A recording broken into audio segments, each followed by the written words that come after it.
Buenos días. Arrancamos el viernes. Los viernes siempre son buenos porque ya se viene el fin de semana. Y arrancamos este viernes repasando la clase del miércoles, que la mitad no se debe acordar, la mitad no vino y la mitad no vio el video. Son varias mitades. ¿Recuerdan algo? Más o menos. Bien. Matías se acuerda de la tabla. Es bueno, ya por lo menos hay algo que ha quedado dando vueltas por ahí. La clase pasada vimos que trabajamos mucho sobre el mecanismo de traducción de direcciones virtuales a direcciones físicas. Y ese mecanismo de traducción vimos que se hace mediante una tabla de páginas, en las cuales hacemos que la dirección virtual se divide en dos campos, que es un número de página virtual, al que se le llama más o menos VPN, y un desplazamiento, un offset. El offset es el desplazamiento dentro de la página, entonces la cantidad de bits necesarios para el offset va a depender del tamaño de la página. ¿Se acuerdan cuál era el tamaño de página estándar desde hace 60 años? 4K. Perfecto. Entonces, ¿cuántos bits necesitamos para el offset? 12. Muy bien, van bien. Ahora, la idea es que el offset no se traduce el desplazamiento. ¿Por qué? Porque son los mismos bits de desplazamiento que se usan para el marco, porque los marcos tienen el mismo tamaño que las páginas. Eso es la definición de todo esto. Entonces lo que se traduce es el número de página, que se traduce en un número de marco. El número de página y el número de marco tienen distinta cantidad de bits porque depende de cuánto se defina que tienen las direcciones virtuales y las direcciones físicas. Eso depende de un diseño de compromiso entre el diseñador del procesador, del fabricante, el diseñador de la madre, etcétera, etcétera, etcétera. Ahora, vimos también que puede ocurrir que una página no esté alojada en ningún marco, bastante común. Entonces, en ese caso, si se solicita una página de memoria que no está cargada en ningún marco, lo que ocurre es un fallo de página. Los fallos de página generan un cambio de contexto, que es lo que hemos visto de multiprogramación. Se pasa a ejecutar otro programa. ¿Por qué generan un cambio de contexto los fallos de página? Porque demoraban ¿cuánto? Más o menos. Millones de ciclos. Acá ya no era de 10T, 100T, son millones de ciclos. Entonces generan millones de burbujas, entonces el procesador dice, no, ya, no tiene sentido esperar tanto, ejecutamos otro programa. ¿Está claro? Vimos que a la hora de ubicar las páginas en memoria, o sea, traer las páginas del nivel inferior y ponerlas en memoria, la idea es que la memoria principal, memoria virtual, es asociativa pura. Eso significa que las páginas van a parar a cualquier marco. No hay ninguna función de mapeo. ¿Por qué? Porque uno de los objetivos es minimizar la tasa de fallos. Entonces, si podemos evitar cualquier conflicto, lo evitamos. ¿Por qué queremos minimizar la tasa de fallo? No tener que ir a la memoria más lenta. Por performance, dijo Fabricio. ¿Por qué por performance? Para no tener que ir al nivel inferior, porque el nivel inferior es mucho más lento. Entonces vamos a hacer todo lo posible para minimizar la cantidad de fallos. Entonces eso implica asociativa pura, write back, como política de escritura. ¿Para qué? Para no tener que escribir en memoria siguiente, en memoria secundaria. Entonces, todas aquellas técnicas que se utilicen para evitar ir a memoria secundaria son bienvenidas para memoria virtual. Bueno, la idea es minimizar la tasa de fallos para evitar ir al disco. Ahora, la traducción esa mediante tablas tenía dos problemas, que los vimos la clase pasada, los dos. Por supuesto, los que no vinieron a la clase y no vinieron al video no lo han visto todavía. No importa, después lo verán en algún momento. ¿Cuáles son los dos problemas? El primer nivel es que la tabla de páginas, vimos que es muy fácil, o sea, cada programa tiene su tabla de páginas. La tabla de páginas tiene una determinada cantidad de entradas, las entradas son de un determinado tamaño. Es muy fácil hacer que esa tabla de páginas ocupe mucho espacio. Y sobre todo si tenemos muchas tablas de páginas van a ocupar mucho espacio, van a ocupar muchísima memoria. habíamos hablado de gigabytes, era el orden que estaban ocupando las tablas, y eso lo hace que sea inviable. Entonces, ¿cómo hacíamos para manejar eso? Lo que se usaban son múltiples niveles de tablas de páginas. Lo que Matías dijo, que le quedó resonando en la cabeza, las tablas de tablas de tablas. Bueno, esa es más o menos la idea. Lo que hacíamos era aprovechar el principio de localidad y no guardar toda la tabla de páginas en memoria, sino que guardábamos el pedacito de la tabla de páginas que realmente estábamos utilizando. Total, con guardar un pedacito de la tabla de páginas ya nos alcanza para alojar muchas páginas o para traducir muchas páginas que alcanzan para muchos datos. ¿Estamos? Entonces ya con eso ya en principio podríamos ir almacenando algunos pedazos de tabla de páginas. ¿Cómo hacíamos para dividir la tabla de páginas? Lo mejor era dividirla en páginas. ¿Por qué? Porque ya tenemos el mecanismo para manejar páginas, o sea, pedazos o bloques de 4K, que es el tamaño de la página. Conviene dividir la tabla de páginas en bloques del mismo tamaño. Entonces, de esa manera, lo que se hacía era tener múltiples niveles de traducción.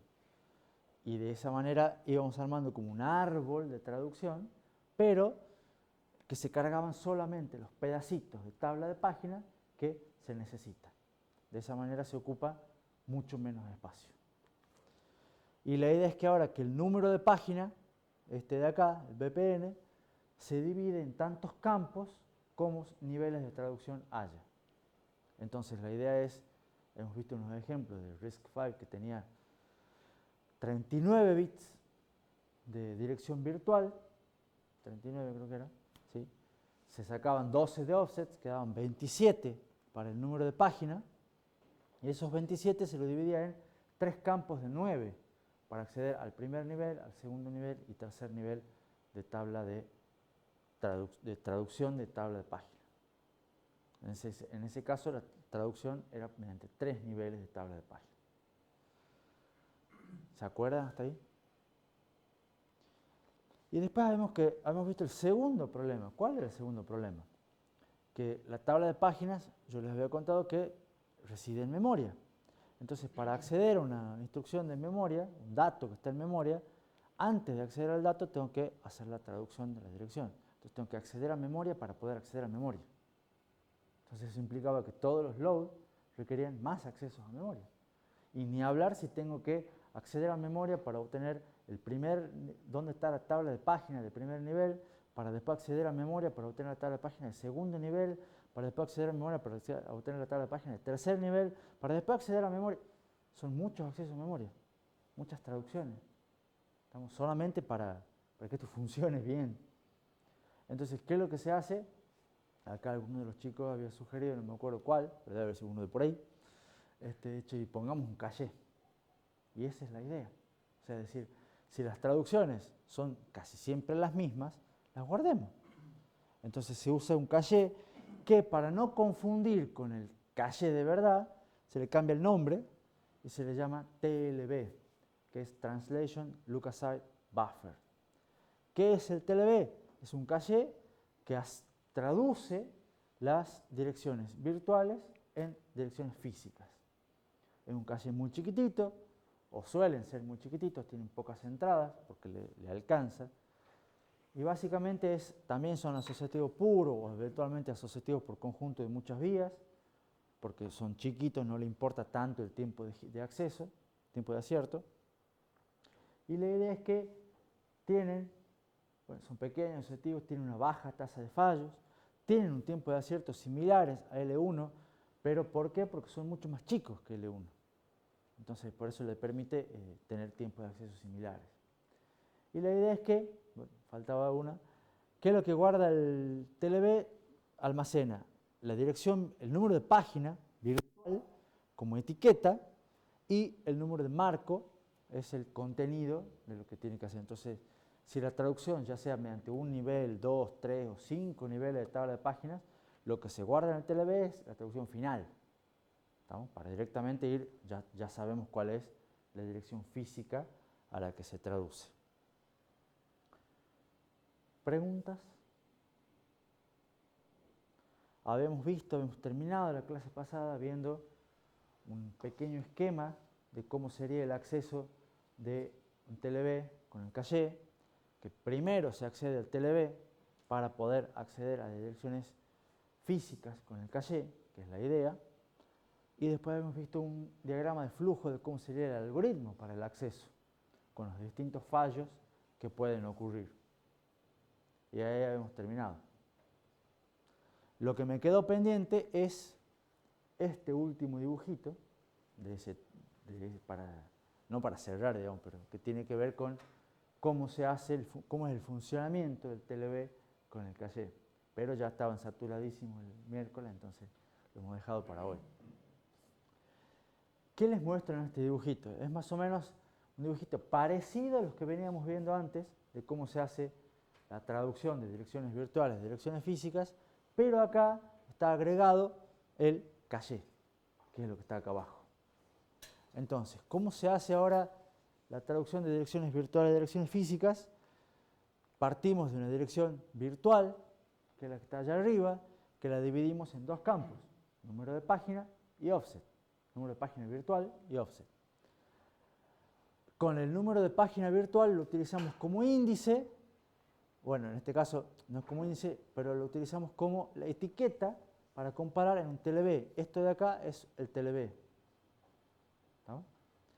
Si el TLB por supuesto tiene un bit de validez, tiene un bit de ensuciado, pues se puede modificar, y tiene todas las etiquetas, porque este es asociativo puro.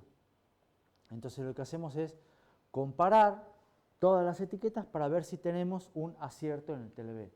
Si tenemos un acierto en el TLB, se obtiene el número de marco y con ese número de marco lo concatenamos con los 12 bits del offset para generar la dirección física. Si no tenemos un acierto en el TLB, entonces vamos a la traducción mediante tablas de página. ¿Está claro hasta ahí? Ahora, el tema es que esta dirección física, que tenemos un número de marco y un offset, es la misma dirección física con la que accedemos al caché. Y cuando veíamos caché, nosotros decíamos que la dirección física la separábamos en etiqueta, índice y offset de bloque y offset de byte. ¿Se acuerdan? Espero que sí, porque deberían estar haciendo el práctico. ¿No? Entonces uno dice, pero ¿cómo? Lo divido en este, lo divido en este. No, son los mismos bits, que para un lado lo tomo de una manera, para el otro lado lo tomo de la otra. Pero son los mismos bits. Entonces, con estos bits yo tengo que poder acceder al índice, o sea, con el índice selecciono un bloque, ¿estamos? Comparo la etiqueta, todo esto ya, ustedes ya lo saben, de ahí obtengo si tengo un hit o no, y con el índice y selecciono un determinado dato, con los block offset y byte offset para obtener el byte que yo realmente estoy accediendo. Este es un acceso al caché como está dibujado diferente, pero es lo mismo. ¿Se entiende? ¿Qué es lo que les quería mostrar con esto? Principalmente esta parte, digamos, que es la misma dirección física que se obtiene después de la traducción, es la que se usa para acceder al caché. Los mismos bits se separan en campos diferentes, según qué es lo que se busca hacer. ¿Se entiende? Ahora, esto, junto con la diapositiva anterior, tenía algo implícito, que es, o sea, yo se los di medio como obvio, ustedes me creyeron y siguieron adelante, que es, primero, se accede al TLB para realizar la traducción de direcciones virtuales a direcciones físicas, y luego se accede al caché para obtener el dato. El caché es parte de la jerarquía de memoria, el TLB no es parte de la jerarquía de memoria. ¿Estamos? El TLB simplemente es un atajo para la traducción. La cuestión es, habíamos dicho que los cachés eran críticos para el camino de datos de un procesador, ¿se acuerdan? Y ahora estamos accediendo, antes del caché, estamos poniendo otro retardo. ¿Qué opinan de eso? Ustedes que son expertos en pipelining. Se ríe, Matías. Yo los considero expertos en pipeline. Todo bien. Bueno, ¿qué opinás, Matías? ¿Qué opinás si en el camino crítico le agregamos un retardo más? Lo pondríamos a todo el... ¿Pero qué pasaría con ese T? Sería más largo. ¿Y qué pasa si hacemos el T más largo?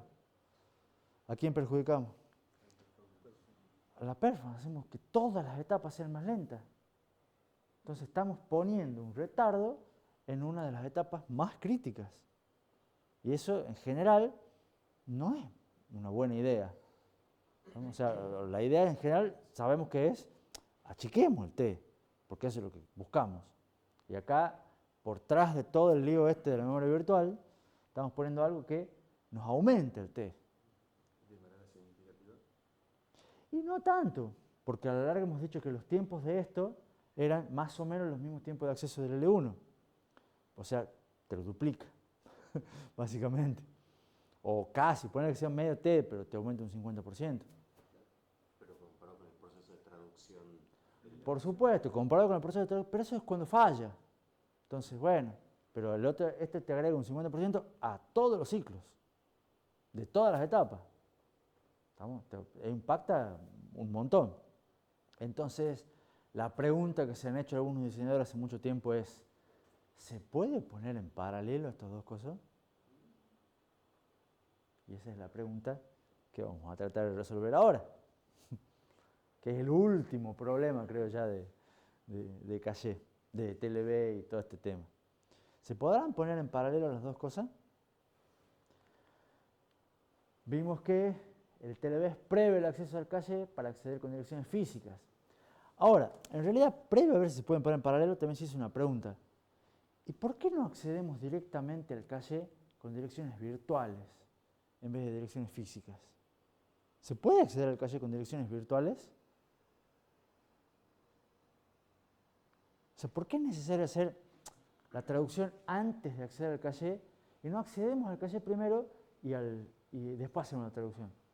Cuando vaya aquí a la memoria principal, alguna otra cosa de esa. La respuesta es que no se puede, porque puede ocurrir problema de alias. Primero, recuerden, programa 1 quiere acceder a la dirección 1000, entonces propone un 1000, que sabemos que es virtual.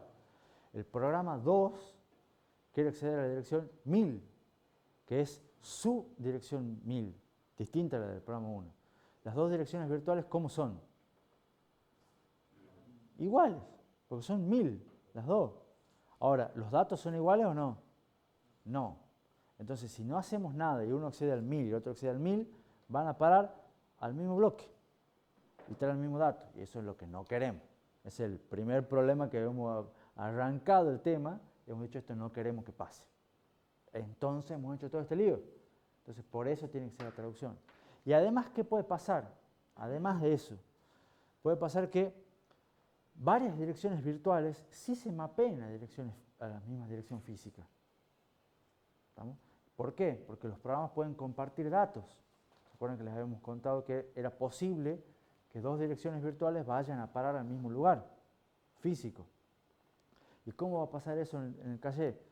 ¿Cuál sería el tema? Yo tengo una dirección virtual que se traduce en una dirección física, ocupa un bloque de caché. Otra dirección virtual que se traduciría en el mismo lugar, ¿va a parar al mismo bloque o no al mismo bloque? Si sería otra dirección virtual y yo accedo al caché con direcciones virtuales, iría a parar a otro bloque. Entonces terminaría con varios bloques de caché que son copias del mismo dato. Y eso sería un problema de eficiencia, porque además que el caché es chico, lo estoy duplicando los datos. ¿Se entiende? Entonces son las dos cosas que queremos evitar. Entonces no se accede al caché con direcciones virtuales. ¿Estamos? Porque además, ojo, el problema de los alias es que, por más que uno dice, bueno, es ineficiente porque está duplicado, pero ¿qué pasa si yo escribo uno? ¿Qué tengo que hacer? Escribir el otro también. Y tengo que saber que está el otro y escribirlo y un tema. Entonces no se hace. ¿Se entiende más o menos la idea? Y además está lo que lo que les expliqué recién. Acceder al caché con direcciones físicas aumenta el tiempo de acierto del caché, porque ahora va a tener que esperar primero la traducción. Y eso es un camino crítico. Entonces, ¿qué es lo que se busca? ¿Qué es lo que vamos a tratar de hacer? Fíjense, el TLB se accede con los bits más significativos de la dirección virtual. Vamos a poner el dibujito. Fíjense, la idea de acceder al TLB se accede con el número de página. Eso es lo que se compara para obtener el número de marco. Entonces se compara el número de página con todos los números de página guardados acá a modo de etiqueta. ¿Está claro? Son los bits más significativos de la dirección. ¿Está claro hasta ahí? Volvemos por acá. Los menos significativos son el offset, que no se traduce. Sin embargo, el caché se lo accede con los bits menos significativos de la dirección física. Porque lo que usábamos para el caché necesitábamos el índice y el offset de bloque para obtener el dato. ¿Se acuerdan? Y esos son los bits menos significativos de la dirección física. Entonces, lo que se puede intentar es que el caché sea accedido con los bits que corresponden al offset de página. Y si hacemos que el caché sea accedido con los bits del offset de página, esos bits no se traducen. Entonces no hay que esperar la traducción. ¿Me siguen? Y de esa manera no tenemos que esperar el TLB. Pero, o sea, vamos a seguir teniendo el problema. O sea, hasta ahí tenemos una parte resuelta. ¿Cómo hacemos para esto? Lo que hacemos es cumplir que los bits necesarios para el índice del caché y para el offset del caché, el tamaño de los dos bits sea menor o igual que la cantidad de bits del offset de las páginas virtuales. Que esto normalmente, ¿cuánto es? 12. Entonces, la idea es que el índice y el offset traten de ser menor o iguales que 12 bits. Si son menor o igual que 12 bits, vamos a poder hacer la traducción, o sea, el acceso al TLB en paralelo con el caché. Si no son menores, no se puede. ¿Se entiende? Ahora, para evitar el problema de los aliases, ¿qué es lo que se hace? Que la etiqueta que se guarda en el caché no sea la etiqueta de la dirección física, sino que sea la etiqueta de la dirección virtual. Perdón, pero es de la dirección física, no el de la dirección virtual. Entonces, de esa manera evitamos el problema de los aliases. ¿Se entiende? O sea, lo que se guarda en el caché para saber si tenemos un acierto en el caché es la etiqueta física, ya traducida. Entonces, lo que hacemos es, mientras vamos buscando el bloque y vamos buscando la etiqueta para poder compararla, vamos accediendo al TLB. Y la idea es, ahí van a hacer una competencia entre los dos para ver cuál está primero, pero van en paralelo. El TLB nos da las etiquetas. O sea, si tengo un acierto en el TLB, nos da el número de marco y ese número de marco lo comparo con la etiqueta grabada. ¿Se entiende? Este mecanismo se denomina cachés indexados virtualmente, pero etiquetados físicamente. En inglés tienen esa sigla que es VIPT, Virtually Indexed, Physically Tagged. Son todos los cachés de hoy en día. Todos los cachés son de esa manera. O tratan de ser indexados virtualmente, o sea, con los bits tomados del offset de página virtual, que son los mismos. No se traducen, por eso se dice que son virtuales. Pero la etiqueta es de la dirección física. ¿Me siguen? ¿Se entiende la idea? Entonces, poner el TLB en paralelo con el caché, ¿qué es lo que nos hace? Nos limita el tamaño del caché. No podemos poner un caché de cualquier tamaño.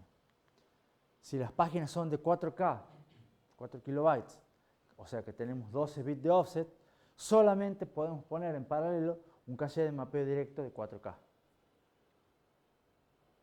¿Se entiende? Y la pregunta es, ¿cómo podemos hacer para poner un caché de 8K?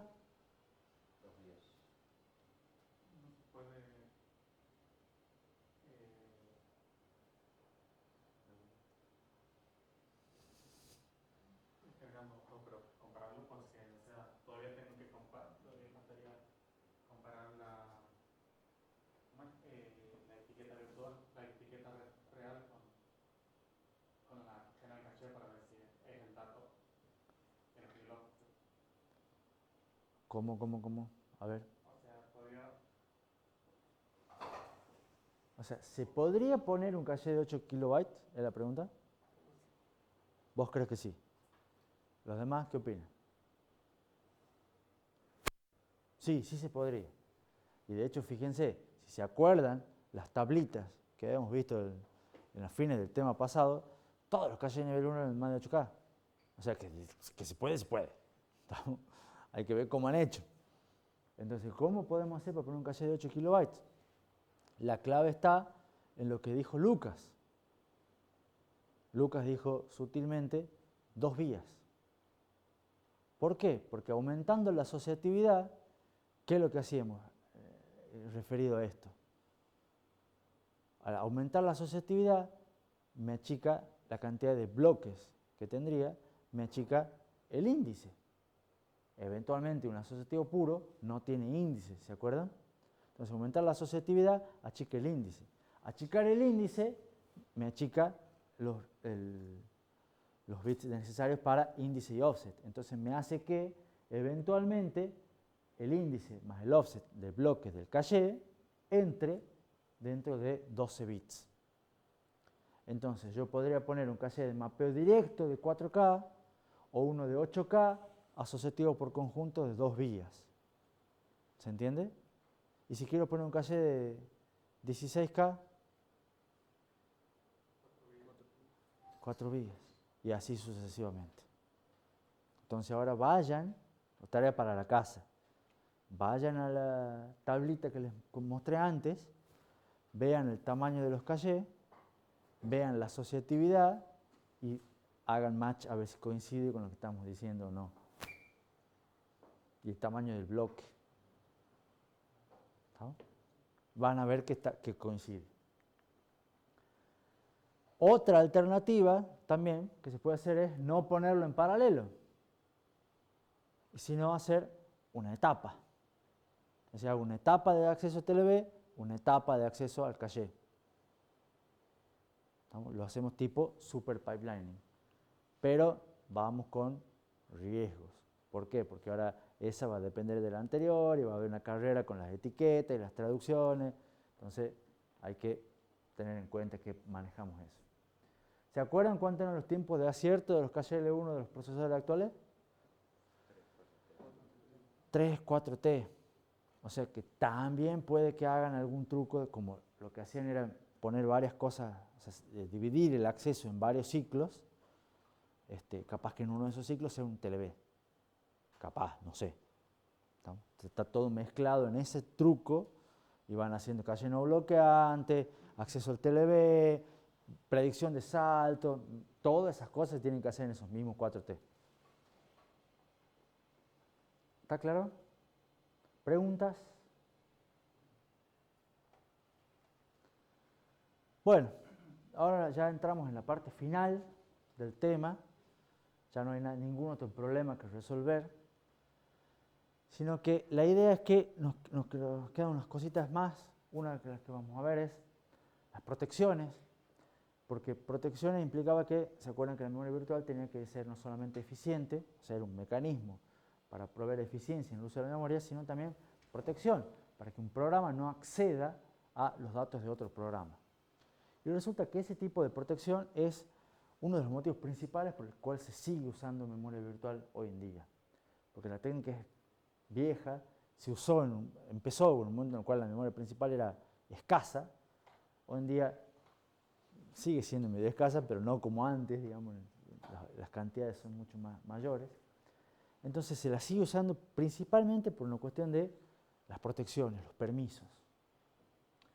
Lo que me permite la memoria virtual es asegurar que, aunque múltiples programas compartan la memoria y usen toda la memoria, ninguno escriba ni tenga acceso al espacio de direcciones de otro. O por lo menos se trata de eso. Siempre hay algún virus que logra romper algo. Por supuesto, esto ya sea intencionalmente o no. No necesariamente puede ser un programa maligno, puede ser un programa mal hecho. ¿No? Que, ups, me equivoqué y estoy haciendo algo que no debería. Digamos. Y que no acceda al espacio de direcciones de otro programa y tampoco acceda al espacio de direcciones del sistema operativo, porque el sistema operativo es el que controla todo. Entonces, ¿cómo se comparten datos entre programas? Cuando el programa pide acceder a los datos, le pide al sistema operativo acceder a los datos de otro programa.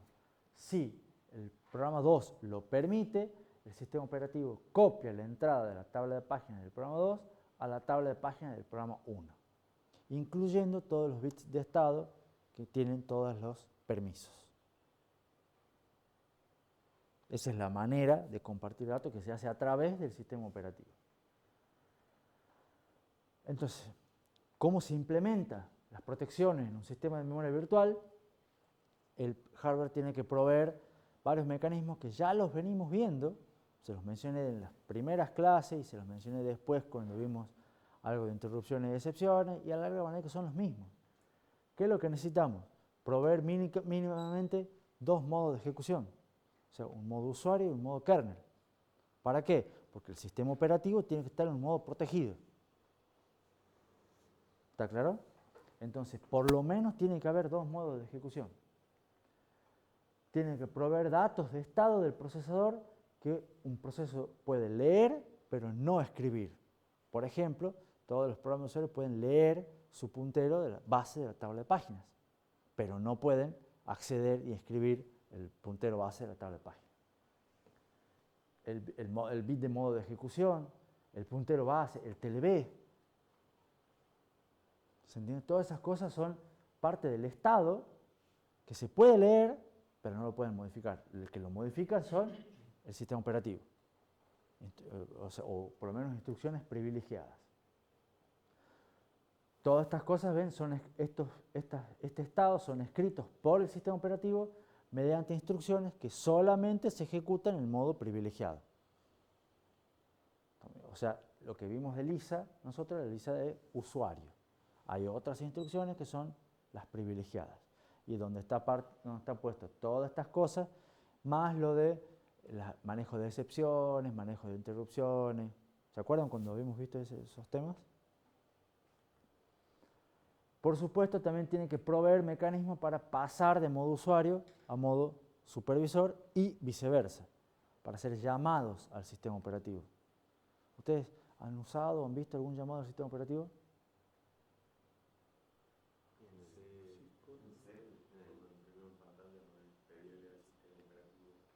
En C, cuando quieren mostrarlo en pantalla, sí. ¿Y en Assembler han visto algo? En el laboratorio, si querían hacer una lectura de teclado o mostrar algo por consola, ¿qué tienen que hacer? Llamadas al sistema operativo, que la simulaban con la instrucción, o sea, estaba la instrucción ECOL y después el simulador les simulaba la pantalla, capturaba el teclado, todas esas cosas. Entonces, ¿cómo son en RISC-V los modos para pasar de modo supervisor y viceversa? Con las instrucciones ECOL y SRED. ¿Ustedes han utilizado la instrucción SRED? ¿Por qué? Está mal, pregunta Matías. ¿Por qué no has utilizado instrucciones SRED, Matías? Pensar un poco. ¿Por qué? Retorno al supervisor. ¿Y por qué no lo han usado? ¿Por qué ustedes han escrito programa de usuario? ¿Estamos? Se supone que el simulador que le simulaba esto, él usaba la instrucción SRED cuando ustedes llamaban a ECOL. ¿Estamos? Ustedes solamente llamaban a ECOL, ustedes pasaban al modo supervisor, entonces de ahí se leía el teclado o se mostraba por pantalla. Ese mostrar por pantalla ejecutaba algo y llamaba a SRED para devolver el control a ustedes. Pero no lo hacían ustedes. ¿Está claro? ¿Está claro o no? Bueno. Entonces, recordemos también que las tablas de páginas de los programas se guardan en el espacio de direccionamiento del sistema operativo. Fíjense que todo esto son cosas que ya venimos viendo. ¿Estamos? Que venimos viendo decir, estos son mecanismos que se requiere para manejo de interrupciones, para manejo de multiprogramación, para manejo de memoria virtual, y son los mismos mecanismos. No estoy contándoles nada que no les haya mencionado antes. Lo que también está vinculado a esto es, cuando hay un fallo de página, hay que hacer un cambio de programa. Ese cambio de programa se llama cambio de contexto. Lo van a ver en sistemas operativos también. Yo les voy a mostrar una diapositiva nomás. ¿Cuál es la idea? En algún momento se decide empezar a ejecutar un programa 1 en vez de un programa 2, o un programa 2 en vez de un programa 1. Entonces, ¿qué es lo que se hace? Se borran todas las entradas pertenecientes al programa 2 en el TLB. ¿Por qué? Porque todas las traducciones que están son del programa 1. El programa 2 tiene otras páginas, otras traducciones. Entonces borramos todo. Eso se conoce como un TLB flush. ¿Saben por qué el flash? Por el tirar la cadena. De ahí viene y se va todo. Ahora, ese borrado en el TLB suele demorar. Pero por supuesto, tenemos millones de ciclos. Entonces, que me demore unos cuantos ciclos no me importa tanto. Sin embargo, para tratar de mejorar eso en algunos casos, se suele extender el espacio de direcciones virtuales agregando un identificador de proceso que se mantiene en un registro adicional. O sea, se mantiene además otro registro en el procesador, así como el PC, como el puntero base de la tabla de páginas, y todas esas cosas se mantienen en un registro de identificador de proceso. Address Space ID, que dice, este es el programa 1 o el programa 2. Se lo guarda. ¿Para qué? Entonces se concatena este valor con la etiqueta. Entonces ahora se dice, tengo esta etiqueta de esta dirección virtual, pero además de este proceso. ¿Estamos? Y de esa manera se hace una etiqueta más larga, pero se permite que sea más rápido y se evita hacer un TLB flash. Tiene que coincidir la etiqueta y el proceso para tener un acierto. Si las dos cosas no coinciden, no se tiene un acierto. Eso es para acelerar un poco los cambios de contexto. ¿Preguntas? Es parecido, digamos, con los cachés, o sea, lo mismo se hace con los cachés que son virtualmente indexados y físicamente etiquetados. Para poder accederlos más rápido y guardar mejor los datos, se suele ampliar la etiqueta que se guarda en el caché para que también almacene datos del proceso. Entonces, ahora las etiquetas van a ser etiqueta, bits de validez, ensuciado, todo lo demás, más identificador de proceso. ¿Alguna pregunta? Un ejemplo. Yo les conté algo, les fui contando muy pocas cositas de RISC-V, perdón, y ahora tengo una diapositiva para mostrarles cómo es la memoria virtual en los procesadores de Intel y AMD, que son los que probablemente sean más conocidos, populares y tengan en sus casas. Esto empezó en 1985. O sea, memoria virtual es una idea del 60, pero se lo usaba un poco, estaba dando vueltas. Los x86 recién empezaron a implementar en el año 1985. Igual hace un montón.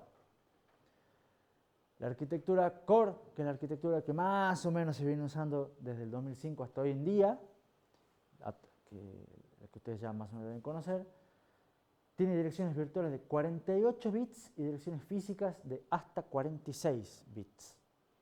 O sea, si ustedes tienen un procesador de Intel poco viejo ya, pueden soportar hasta 46 bits de RAM. ¿Cuántos son 2 a la 46? 64 tera de RAM.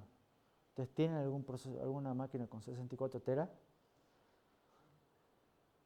No. ¿Habrá alguna máquina con 64 tera? No, dice Matías. Sí, Matías, sí hay. ¿O vos qué te crees que tienen los servidores de Google, Amazon, Meta, para ChatGPT? ¿Vos usás ChatGPT? ¿Vos crees que no tiene 64 teras de RAM? Probablemente sí, ya se haya quedado corto. Esa gente, por supuesto, vos no, digamos. Nosotros, ninguno de acá de Argentina tiene 64 teras. Sin embargo, las páginas siguen siendo de 4K.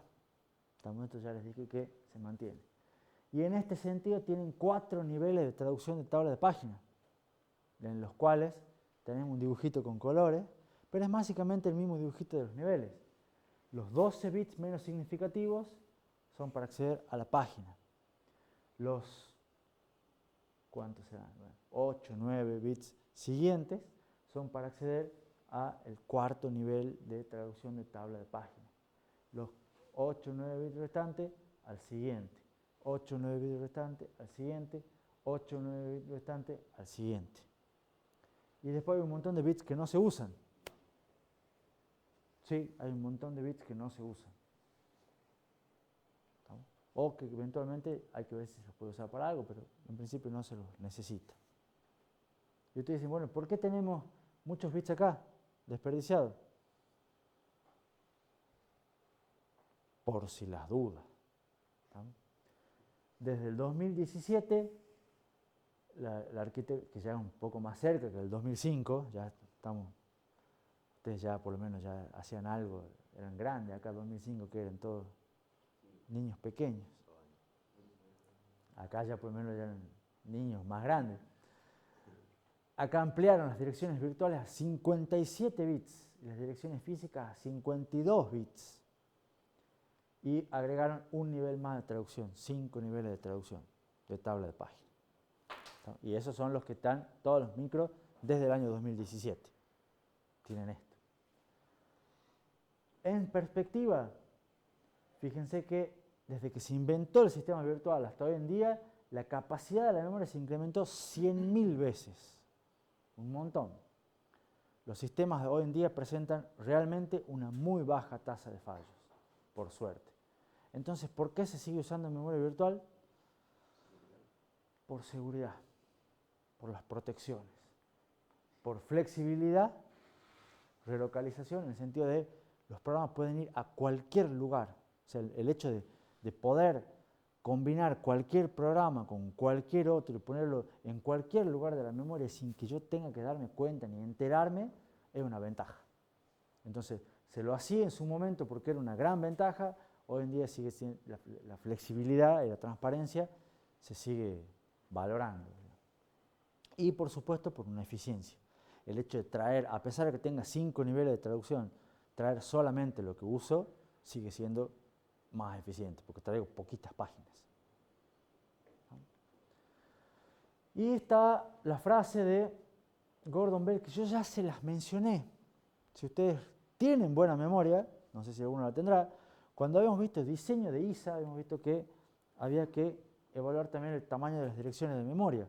Y les conté que solamente hay un error que se puede cometer en diseño de computadoras que es difícil de reponerse, que es quedarse corto de bits para la dirección de memoria. ¿Por qué? Porque una vez que ustedes largan y ya hacen el ISA y mandan las direcciones virtuales y todas esas cosas, ya no se puede tocar. ¿Estamos? Entonces, quedarse corto de bits es complicado. Más o menos lo que está sucediendo es que cada 12 años aproximadamente van incrementando la cantidad de bits y van incrementando los niveles de traducción de tabla de página. Esto es un aproximado. Esto dura una década. Y como pequeño comentario al margen, con varios paréntesis, este Gordon Bell, que dijo esta frase en 1976, uno de los pioneros de muchas cosas de la computación, se murió hace una semana, 2 semanas, por ahí. No lo conozco, no lo conoce él tampoco, digamos, pero da la casualidad que vi una noticia, se murió Gordon Bell. Mirá, yo lo cito y todo, entonces por lo menos el legado queda, digamos, en algunas cosas, digamos. Podríamos suspender segundo parcial en honor a... Podríamos poner una mención por el luto de Gordon Bell. virtual en honor No, eso va a ser cuando se muera los sumos Génesis o Patterson, que son los del libro, digamos. Estos son una cita dentro del libro, los otros tienen el libro completo, digamos. O cuando se muera Volentini, capaz. No, no, no, no. Las frases mías están puestas por otra parte. Bueno, preguntas. ¿Se entiende un poco hasta acá? ¿Cuál es el resumen final del tema? Memoria virtual es un nivel más en la jerarquía de memorias, lo que se encarga de manejar la memoria principal vinculada con la memoria secundaria. Inicialmente era útil para compartir memoria cuando la memoria era muy limitada. Hoy se usa más por la seguridad, por las protecciones, por la flexibilidad y la transparencia. La forma más común de implementación de memoria virtual es a través de paginación, donde la traducción de direcciones virtuales a direcciones físicas se realiza mediante tablas. Y como las tablas son grandes, se usan múltiples niveles de traducción para evitar problemas de tamaño. Y como las tablas son lentas, porque están en memoria, se usa un TLB para acelerar el proceso de traducción. Ese es el resumen. A su vez, cachés, memoria virtual, TLB, siempre se analizan en base a las mismas 4 preguntas que vimos al comienzo del tema 11. ¿Dónde pongo el bloque? Ya sea bloque, página, lo que sea, traducción. ¿Cómo identifico si tengo un bloque? ¿Cómo sé si tengo un acierto? En el caché, en la memoria principal, en el TLB. ¿Cómo reemplazo un bloque? Cuando tengo que sacar uno para poner otro, ¿cuál saco? ¿Y qué hago con las escrituras? Son preguntas que fueron comunes y que una vez que las definimos para caché, las seguimos usando. La performance de un procesador vimos que ya no depende de su ISA y no depende de su implementación. Y nosotros hemos visto en el primer parcial todo un montón de cosas de ISA y un montón de cosas de 3 caminos de datos distintos, buscando performance, performance y performance. Pero en el tema anterior y en este vimos que la jerarquía de memoria influye muchísimo en la performance de un programa. Es probablemente igual o más importante que todo lo otro visto. Porque un fallo acá tiene un impacto enorme en el CPI. Entonces hay que tratar de minimizarlos a toda costa.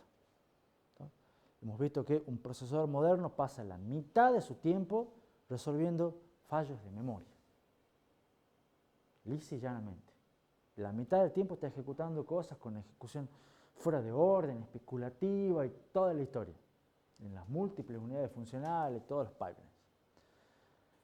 A su vez hemos visto que toda la jerarquía de memoria de un procesador ocupa la mitad del área total y consume la mitad de la energía. Y hasta si escucharon el café científico del martes, el tipo que, Patricio Kaplan, que trabaja en Amazon, dijo lo mismo. ¿Escucharon el café científico? Esto sí, ustedes, más o menos. Dijo literalmente, mostró un procesador, sí, bueno, hoy en día la mitad de los procesadores son cache. Él le dice cache, nosotros decimos caché. Pero es lo mismo. Y es verdad. O sea, todo un procesador cualquiera, la mitad, es caché. Los distintos niveles de caché, digamos. Pero este es caché, es memoria. Y con eso sí, la diapositiva de agradecimiento y terminamos el tema 12. Hagamos un recreo y arrancamos el tema siguiente. ¿Les parece?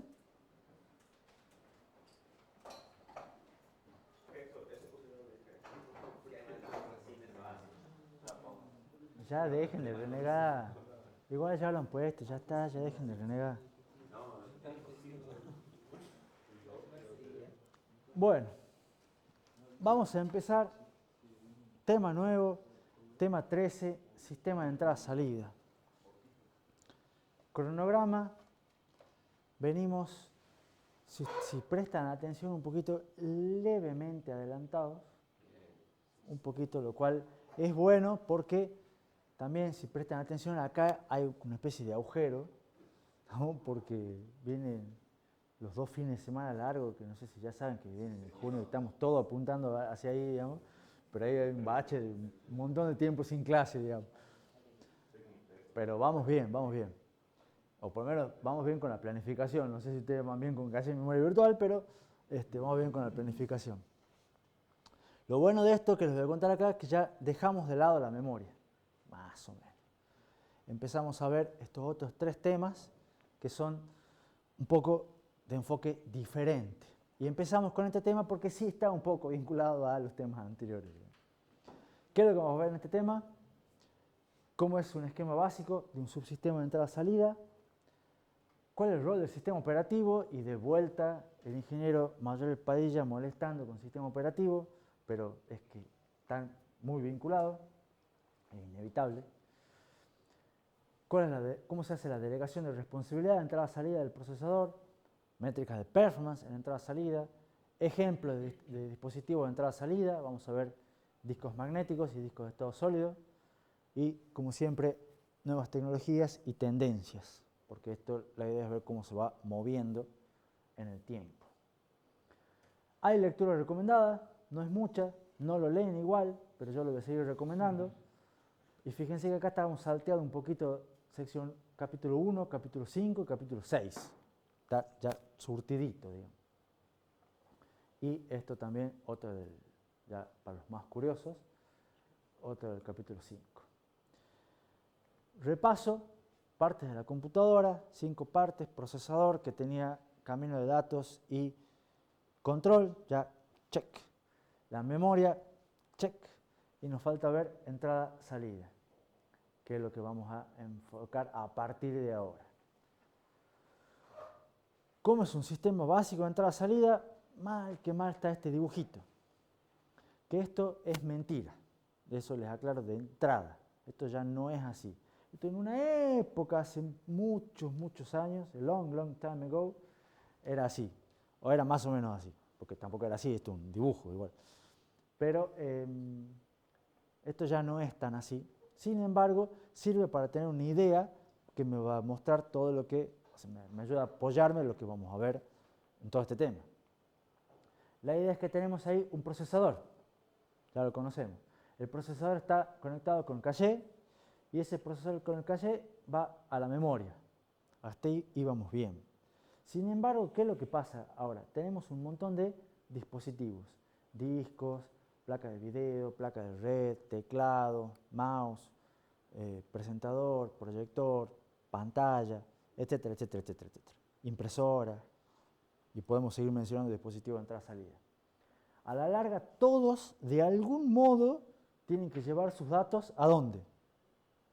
A la memoria. ¿Estamos? ¿Por qué? Porque el procesador lee los datos de la memoria. El caché es solamente para achicar la brecha de performance. ¿Estamos? Pero entonces el procesador lee sus datos de la memoria. Todos estos tienen que llevar su información a la memoria. ¿Cómo hacemos para llevar toda esta información a la memoria? Y lo conectamos por un bus. Estamos en la primera solución, típica. Entonces, todos estos dispositivos a la larga van conectados a un bus. ¿Está claro? Y de ahí cuando yo quiera leer un dato de los discos van a pasar los datos a memoria a través del bus. Y cuando quiera mandar un dato del procesador para que se muestre por pantalla, va y lo muestre por pantalla, a través de ese bus. ¿Está la idea? El detalle de esto es que también, en general, esto no se conecta, ningún dispositivo se conecta de manera directa a ese bus, sino que todos se conectan a través de lo que se conocen como controladores. ¿Por qué? Porque en general estos dispositivos, que son todos distintos, tienen distintas propiedades físicas, distintas características, distintas velocidades, tienen un montón de cosas totalmente diferentes entre sí. Y estos bus, en principio, es único, o tiene unas características. ¿Estamos? Entonces, de entre machear, digamos, esta cosa que son muy variadas y esto que es única, hace falta alguien que se haga la interfaz. ¿Se entiende? Para poder hablar mismos idiomas. Y estos controladores van a ser muy diversos, hay muchos bases, muchos distintos tipos de variantes, de conexiones, para todo esto, entonces hay una gran variedad de controladores, pero a la larga todos hacen lo mismo. Una interfaz entre los dispositivos en sí y el bus al que se conecta. ¿Se entiende la idea? Más o menos. Entonces, ¿qué es lo que me interesa que se queden ahora con la idea y por qué les muestro este gráfico?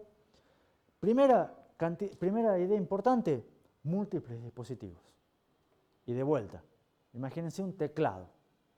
Un teclado es un dispositivo sencillo, entrada-salida, que tiene ciertas interfaces.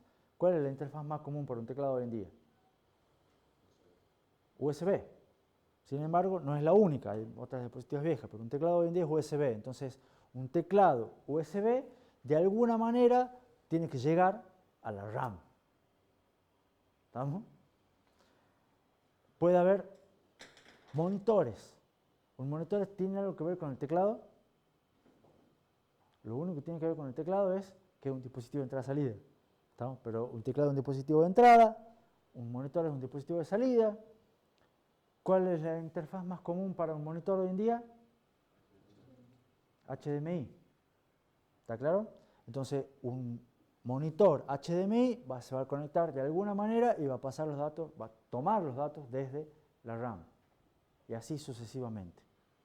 Entonces, esto va a tener una enorme cantidad de dispositivos y son todos distintos entre sí. Tienen características distintas, tienen comportamientos distintos, tienen conexiones distintas. Pero todos tienen que llegar, de un modo, los datos, tienen que llegar y partir desde memoria. En este tema nosotros vamos a ver cosas globales del sistema de entrada-salida. Vamos a ver un par de ejemplos de dispositivos. Pero en el siguiente tema vamos a ver las conexiones. Estamos por eso del HDMI, el bus de memoria. Ahora lo dejamos como un bus y que tiene que llegar mágicamente. Después vamos a ver que no es tan mágicamente. ¿Vamos bien? ¿Alguna pregunta? Arrancamos con el sistema operativo. Siempre arranco yo con el sistema operativo.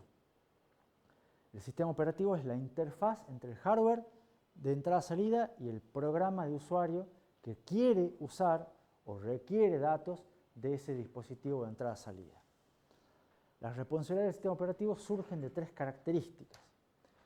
El sistema de entrada-salida es compartido por múltiples programas. O sea, ustedes ya saben que tienen múltiples programas corriendo en el procesador, todos pueden querer acceder al mismo teclado. Todos pueden querer mostrar datos por la misma pantalla. Entonces, como a la larga el teclado y la pantalla son sistemas de entrada-salida y tenemos que optimizar los recursos, eso se tiene que hacer el sistema operativo. Un detalle que me olvidé de mencionar del dibujito anterior es que esas flechitas de ahí todos generan interrupciones al procesador, se comunican con el procesador mediante interrupciones. El sistema de entrada-salida usualmente usa interrupciones para comunicarse y enviar información de la operación de entrada-salida al procesador. Todo el manejo de interrupciones lo hace usualmente el sistema operativo y lo hace en modo supervisor. Y además, por supuesto, el control de bajo nivel de los dispositivos de entrada-salida es complejo. ¿Por qué es complejo? Porque son todos distintos. Entonces, si ustedes tuvieran que manejar todos los controladores de todos los dispositivos de entrada-salida que hay, es imposible. O es una tarea, no es imposible, pero es una tarea muy grande, muy titánica. Entonces es mejor que lo haga otro. Y ese otro es el sistema operativo y lo hace por todos. Porque además hay que manejar eventos concurrentes. O sea, al mismo tiempo, ustedes presionan una tecla y se muestra esa tecla por pantalla. Y eso es instantáneo, inmediato. Y en realidad no lo es, sino que es tan rápido que para ustedes es inmediato. Entonces, esto es complejo por la concurrencia y por los requisitos muy distintos de todos los dispositivos. Entonces, el sistema operativo tiene que proveer protección de los recursos de entrada-salida, garantizar que un programa solo acceda a los recursos que tiene permiso. Abstracción en el uso de los dispositivos de entrada-salida, proveer rutinas que manejen la operación de bajo nivel según sea el dispositivo, independiente del dispositivo que tengan conectado. ¿Está? Por eso, yo ahora estoy usando este cosito y la computadora cree que estoy apretando la tecla de un mouse. Y esto no es un mouse, pero es casi un mouse. No tiene ruedita ni sensor, pero funciona igual. ¿Se entiende? Eso es una abstracción. Tiene que manejar las interrupciones generadas por los dispositivos de entrada-salida. Tiene que proveer, a su vez, como los recursos son compartidos, un acceso equitativo, que todos los programas de usuario tengan un buen servicio y un buen uso de todos los recursos de entrada-salida compartidos. Y a su vez, organizarlos a los accesos para mejorar la productividad del sistema. Todas esas cosas tiene que hacer el sistema operativo. Por suerte no lo hacemos nosotros. En general, fíjense esto de el control de bajo nivel es complejo, que está acá, los requisitos de los dispositivos son muy específicos, la abstracción en el uso de los dispositivos y todo lo demás, lo realiza el sistema operativo mediante lo que se conoce como drivers. ¿Saben lo que son los drivers de dispositivos? Alguno reniega o ha renegado con drivers de dispositivos. Lucas seguro, porque él a su vez tiene otros intereses, otras pasiones y se le da por enchufar a la computadora otros dispositivos. Entonces él no conecta teclados y mouse, sino conecta otro teclado, otro que tiene otra interfase o no. Y entonces cuando genera un dispositivo diferente, la computadora le dice, no sé qué me estás conectando. Ah, ¿qué es lo que tiene que hacer Lucas? Instalar el driver correspondiente. ¿Qué es instalar? ¿Cómo? Con las impresoras pasa lo mismo, porque las impresoras son, y esto que para que quede grabado también, el peor dispositivo jamás inventado por el ser humano, digamos. Eso creo que, no sé si están todos de acuerdo, pero lo son, digamos. No hay duda, digamos. No admite discusión. Pero pasa lo mismo, entonces el tema es, ustedes enchufan algo y dice la computadora, no tengo idea de qué me estás conectando, no sé qué hacer. Eso se soluciona la mayoría de las veces instalando un driver. ¿Qué es instalar el driver? Son porciones de software que le dicen al sistema operativo, mirá, te están conectando un dispositivo de tal tipo, tenés que manejarlo de esta manera. ¿Se entiende? Esos son los drivers. Entonces, lo que hacen es, bueno, debería haber un driver por cada dispositivo y lo que se hace es copiar los datos desde el espacio de direcciones del programa de usuario al espacio de direcciones del sistema operativo. O sea, le dice, este dispositivo tiene estas funciones, se usa de tal manera, entonces cuando un programa de usuario lo quiere usar, tu uso general que tiene el sistema operativo, lo tenés que hacer así. Entonces a partir de ahí le dice cómo se usa y cómo se accede a los datos de ese dispositivo. Sin driver no lo pueden usar. Y por supuesto cómo se maneja, cómo se lee, cómo se escribe, cómo es toda la interfaz. Es por eso que cuando ustedes instalan todo un sistema operativo, ¿qué es lo que alguno instaló un sistema operativo Windows, un Linux, a esta altura del partido? Cualquier sistema operativo medianamente decente hoy en día ya viene con un montón de drivers. Y el sistema operativo dice, bueno, ¿por qué? Porque el usuario iba a conectar un teclado. Entonces, ¿qué hago? Bueno, ¿cuáles son los fabricantes de teclados? Tengo estos 8 fabricantes con estos 8 teclados más, con estos 10 teclados más comunes. Entonces le instalo 80 drivers de teclado. Y uno genérico por las dudas, por si el usuario tiene un teclado distinto.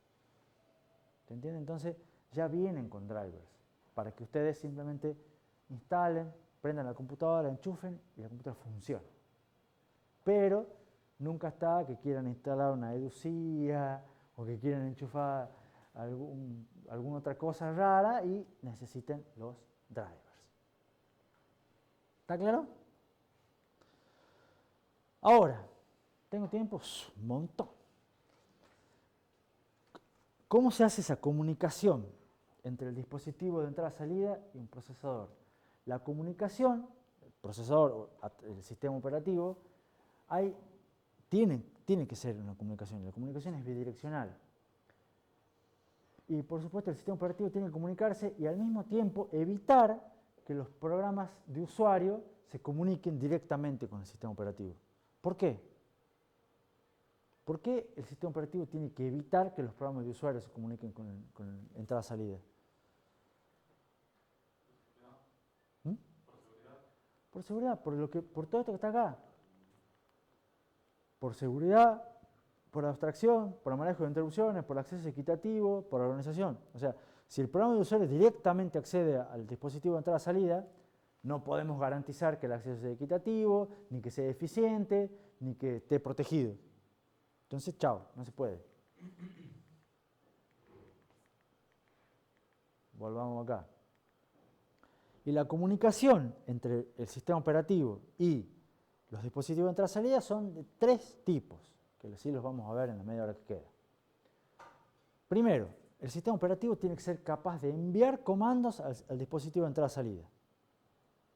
¿Cómo le pasamos información? Sistema operativo, dispositivo de entrada-salida. Por supuesto, el dispositivo de entrada-salida debe poder enviar información al sistema operativo cuando haya completado una información o si ocurrió un error. Y la tercera es transferir los datos entre el dispositivo de entrada-salida y memoria principal. ¿Les suena un poco algo todo esto que estamos viendo, que les menciono acá? Debería, porque algo de esto ya han visto, y más de alguna cosa. Vamos a la primera tipo de comunicación, entre el sistema operativo y el dispositivo de entrada-salida. ¿Cómo hace el sistema operativo para enviar comandos al dispositivo de entrada-salida? ¿Alguna idea?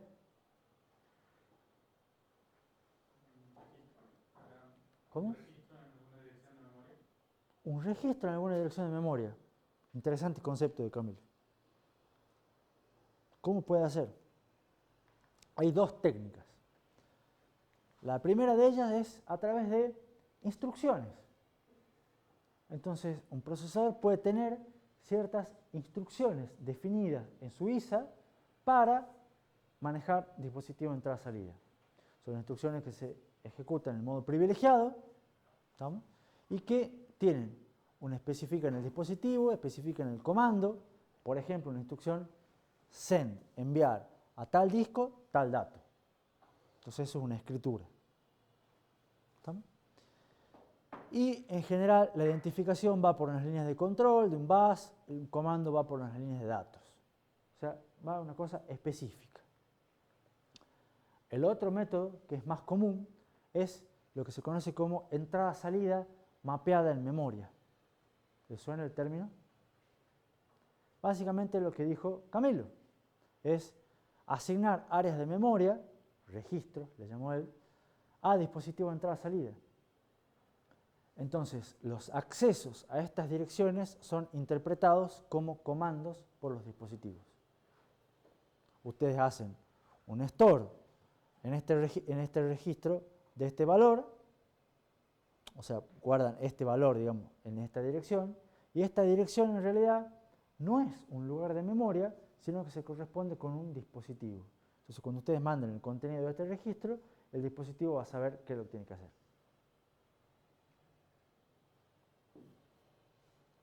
¿Les suena o no? Esto ustedes lo han visto en sistemas con micros, porque cuando les daban un mapa de memoria, les decían, acá está tal dispositivo, acá está tal otro, acá está tal otro. ¿Tienen una idea? ¿Verdad o mentira? Sí, dice Facundo. Las instrucciones, ¿qué ventajas tiene el primer método? Instrucciones especiales. Tiene la ventaja de que ya directamente son instrucciones que ya están en el modo supervisor. Entonces ya son instrucciones que son privilegiadas, ya son parte de las que ejecuta el sistema operativo. Sin embargo, no alcanza como para que sean populares. ¿Por qué creen ustedes que es muchísimo más común la entrada-salida mapeada en memoria?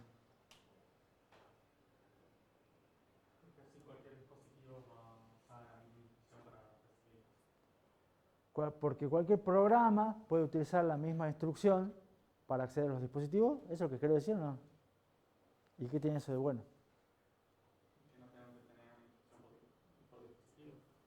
El otro tampoco tiene una instrucción por dispositivo, tenemos una instrucción genérica para enviar a todos los dispositivos. Y le decía qué tipo de dispositivo le quería utilizar, un parámetro.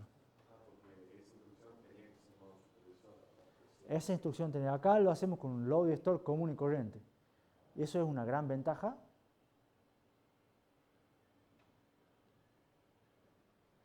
No pasa por la instrucción, pasa por...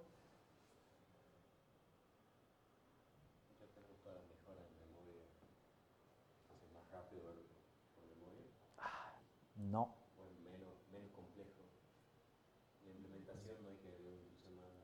No hay que agregar una instrucción más, eso es verdad, pero no pasa por la instrucción. ¿Por qué creen que la clave está en mapearlo en memoria a los dispositivos?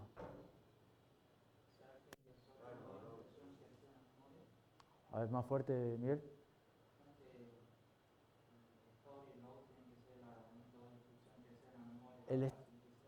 El store dice que es porque en un buen ISA tenemos solamente instrucciones load y store que acceden a la memoria, entonces es más simple.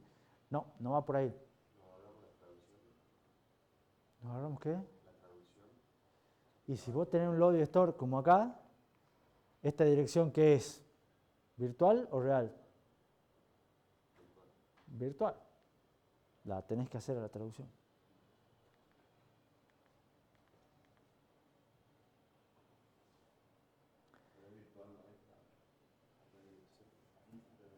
¿Cómo? Vos ponés en tu programa load store x10 800 de 0. Esta dirección que vas a generar, que va a ser la dirección 800, ¿es una dirección virtual o una dirección física? Virtual, porque es un programa. A ver, elabora un poquito más.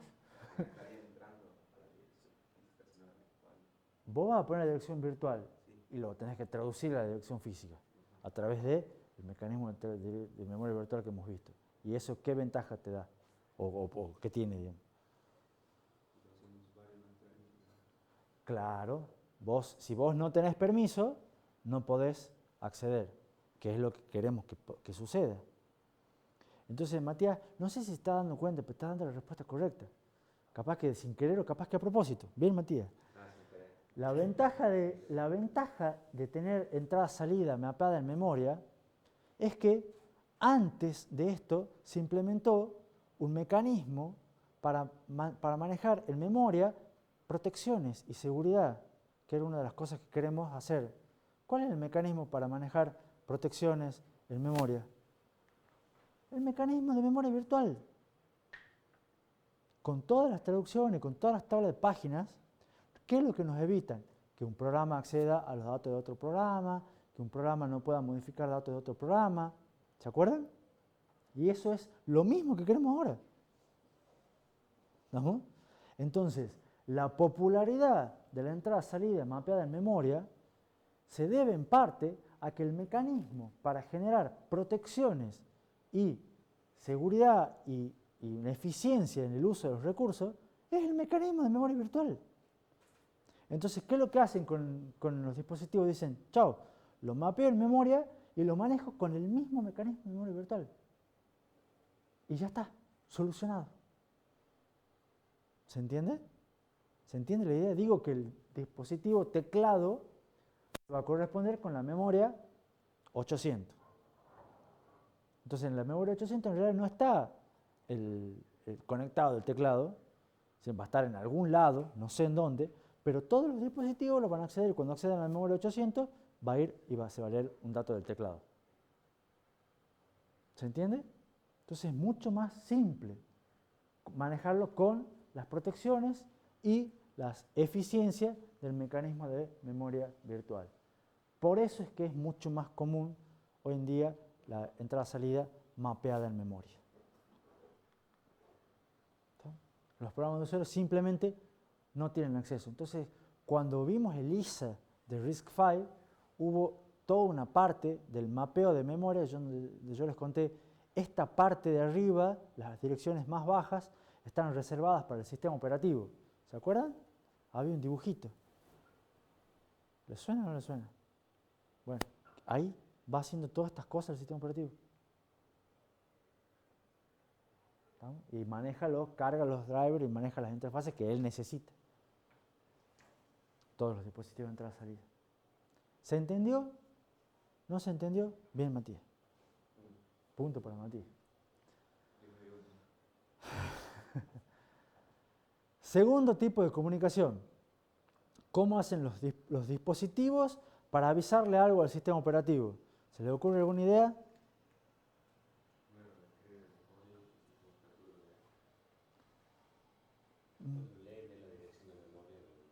Está mapeado en memoria, pero ¿cómo puede hacer? Hay dos maneras, de vuelta, otros dos métodos más usados. Los dos los conocen. El primero se llama polling. ¿Le suena polling? Mira, ya Facundo empieza a transpirar. Ya lo he visto.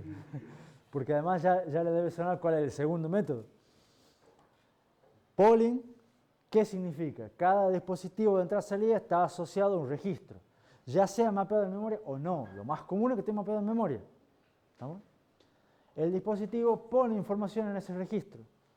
El sistema operativo periódicamente revisa ese registro para ver si hay datos o si hubo un error. Si hay datos, los lee y sigue haciendo lo suyo. Si no hay datos, vuelve a un lazo en el cual espera e intenta nuevamente más tarde. ¿Está claro polling? ¿Se acuerdan de polling? ¿Qué ventajas tiene polling? Simplicidad, tiene un control total sobre la operación. ¿Qué desventaja? Puede generar mucho overhead, consumir muchos ciclos al tener que revisar y preguntar, ¿ya está listo? No. ¿Y ahora? No. ¿Y ahora? No. ¿Y ahora? Sí. Bueno, ya dame el dato, pero están preguntando muchas veces. ¿Está claro? ¿Cuál es el segundo método? Interrupciones. ¿Qué es lo que hace acá? El procesador hace la suya. ¿Estamos? Hasta que un dispositivo está listo, tiene un dato para transferir y genera una interrupción. ¿Qué es lo que hace el procesador? Guarda el estado, salta la rutina de servicio correspondiente. Cuando termina de atender la interrupción, continúa con lo que estaba haciendo. ¿Cuál es la ventaja? Eficiencia. El programa solo se detiene durante la atención de la rutina. ¿Cuál es la desventaja? Requiere un hardware especial en el dispositivo para generar la interrupción y además en el procesador para detectar la interrupción y guardar el estado automáticamente. Conocen ya el mecanismo más o menos de interrupciones. La pregunta siguiente es, ¿cuál es mejor?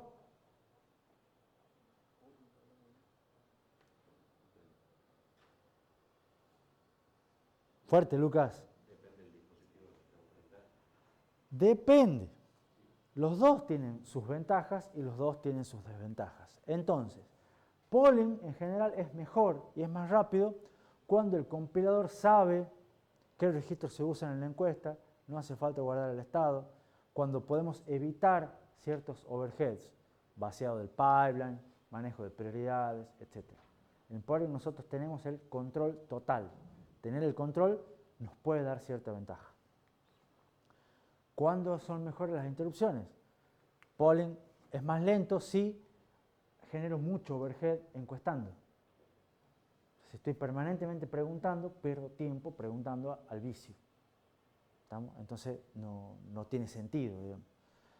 Y puede ser que un dispositivo tenga que esperar mucho tiempo porque hay otro que está permanentemente preguntando. Entonces, o por tener muchos dispositivos, pueden haber, tengo que preguntarle a uno, preguntarle al otro, preguntarle al otro, preguntarle al otro, preguntarle al otro. Capaz que cuando pregunte al primero son tantos que perdió el dato. ¿Se entiende lo que acabo de decir? Entonces hay que ir teniendo en cuenta ese tipo de consideraciones. En la realidad, siempre hay un compromiso. Y con eventos frecuentes y regulares se usa polling. Con eventos que no sean frecuentes o que no sean regulares, se usa interrupciones. En la vida real, en las computadoras de hoy en día, se usan muchísimo más las interrupciones. ¿Por qué?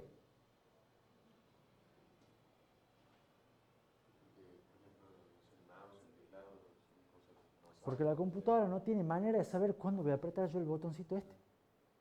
¿Estamos? Es un evento totalmente infrecuente y totalmente irregular. O, piénsenlo de otra manera, ¿cuándo va a haber un fallo de página y necesito acceder al disco? Imposible predecir cuándo va a fallar la página. ¿Estamos? Entonces son eventos infrecuentes e irregulares. Y cuando estés con un dispositivo que vos sepas cuál tenés que manejar, donde vos tengas el control. Entonces, en esas computadoras y en el celular que vos tenés en el bolsillo, ¿cuándo sabe el celular cuándo vas a tocar un botón? ¿Estamos? Entonces, la mayoría de dispositivos se conectan por interrupciones. Polling solamente queda para casos extremadamente puntuales. ¿Estamos? Pero no porque sea mejor interrupción, eso es lo importante que se queden, digamos. Es porque la ocurrencia de los eventos es impredecible. Entonces los manejamos por interrupción. ¿Se entiende? ¿Seguros? Bueno, vamos a la última, comunicación, que también algo ya escucharon o vieron. ¿Cómo hacemos, dado que ya el dispositivo dijo que ya el sistema operativo mandó un comando? El dispositivo dijo, ya está, ya tengo listo. ¿Cómo hacemos para pasar esos datos a la memoria? Lo normal, lo ideal sería que no lo haga el procesador, porque si el procesador tiene que estar moviendo datos, va a perder mucho tiempo. Entonces, lo que se suele hacer es delegarle a alguien más. ¿Quién es ese alguien más? Nuestro amigo DMA, controlador DMA. ¿Le suena el controlador DMA? ¿Cómo? Pesadillas también. Sí, sí, Facundo está transpirando, se lo ve de acá. Trae malos recuerdos. ¿Qué es DMA? Acceso directo a memoria. Directamente es un bloque externo al procesador, al núcleo, que lo que hace es tomar posesión del bus y transfiere datos de a bloques sin intervención del procesador. Lo deja que el procesador pueda seguir haciendo su trabajo, haciendo la suya. Entonces el procesador envía una dirección inicial de un bloque a transferir, le envía qué dispositivo, le envía la longitud, el tamaño y un comando de start. Y le dice, encárgate vos. Y cuando lo tengas listo, avísame. Es una especie de secretario o secretaria. Rubia o rubio. ¿Estamos? El DMA, ¿qué es lo que hace? Una vez que recibe todo esto, toma el control del bus, genera todas las señales correspondientes para el dispositivo, hace la transferencia y cuando termina, genera una interrupción, porque no se sabe cuándo va a terminar, entonces cuando termina, genera una interrupción y le dice al procesador, ya tenés tus datos listos en memoria. ¿Está claro? Ahora, hay una vuelta de tuerca a eso, que es que el controlador de DMA se le pueden agregar funciones adicionales. ¿Por qué? Porque a veces se dice, che, yo a la larga le pedía al dispositivo, tráeme tal bloque de datos. Entonces el DMA traía el bloque de datos. Y el bloque de datos, el procesador se encargaba de procesarlos y obtener un resultado. Entonces después dijeron, pero ¿qué tal si el DMA también se encarga de procesar ese bloque de datos y directamente, en vez de darme el bloque entero, me da el resultado? Tener una secretaria más eficiente. ¿Se entiende? Ese le cambiaron el nombre y le pusieron Input-Output Processor. Básicamente, ¿qué es lo que es un Input-Output Processor? El procesador emite una instrucción o le da una orden al Input-Output Processor donde le indica cuál es el dispositivo, cuál es la dirección donde está el resto de los comandos. El IOP busca sus propios comandos, hace todas las transferencias de memoria, siempre en segundo plano, ni se entera el procesador, y cuando termina todo, le avisa al procesador principal diciendo, acá tenés el resultado. Una maravilla. ¿Estamos? Al igual que el DMA, por supuesto, este roba ciclos al procesador porque accede a memoria cuando no la está usando el procesador. Se conecta al mismo bus. Este modelo es muy usado hoy en día. Desde hace muchos años también, ¿no? ¿Se le ocurre dónde? Con otro nombre, por supuesto. Las placas de video. Todos los que son gamers, ¿estamos? Y si son gamers es porque tienen una computadora con una buena placa de video. ¿Qué es lo que hace? ¿Cuál es la función de la placa de video? Creo que no está. ¿Cuál es la función de la placa de video? El procesador le dice, procesame tal información para mostrármela por pantalla. Y el procesador ya no muestra más datos por pantalla. Y la placa de video se encarga, tiene su propio procesador, uno, tiene su propia memoria, dos, o no. Es un procesador aparte, ¿estamos? Que se comunica con el procesador principal y que se encarga solamente de ¿qué? De una tarea, manejar la interfaz de video. Y genera la salida en 1080 para que ustedes puedan jugar al Fortnite sin retardo. ¿Estamos? O al Baldur's Gate 3 con máxima definición.